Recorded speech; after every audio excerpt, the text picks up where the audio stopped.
And, John, we had, of course, thousands or hundreds at least of people taking to the streets there in Hanoi. What are the latest developments?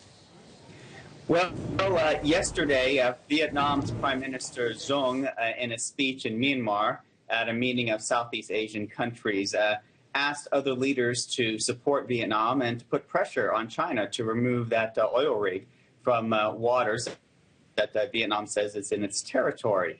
Earlier, foreign ministers issued a statement calling on self-restraint from both parties, as well as progress in formulating a code of conduct for that sea region. So at this point, it's unclear if Vietnam will get the kind of support it's looking for from other countries in the region.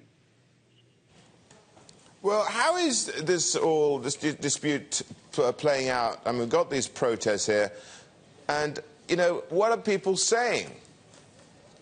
In Vietnam, people are riveted by this story, this clash, this dispute.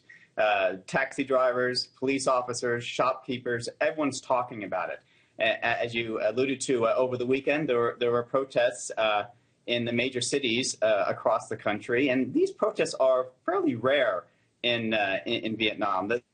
The government keeps a very close watch on any kind of political activity in the streets. But this weekend, people came out in force. On Sunday, we were at a protest outside China's embassy in Hanoi, as well as one near the consulate, Chinese consulate in Ho Chi Minh City, where there were 1,000 or more people on the streets. They were condemning China's actions. They were calling on China to remove its oil rig. They view this as an issue of sovereignty for Vietnam. And some even thanked U.S. senators who have come out on Vietnam's side in this.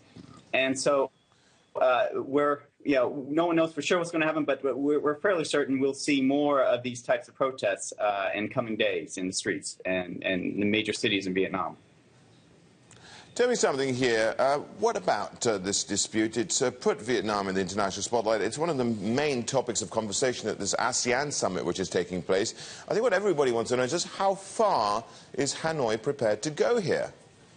That's a very good question. You know, Vietnam has been very adept at balancing its complicated relationship with its much larger communist neighbor, China.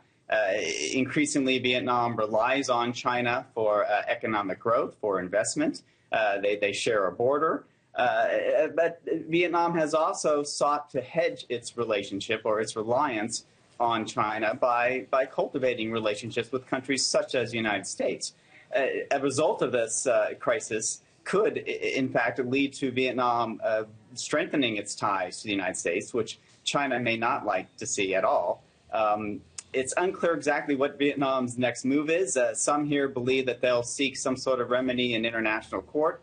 The leaders have staked out a very hard-line stand that that oil rig must be removed. And they have the populace behind them. And so this issue is not going to go away anytime soon.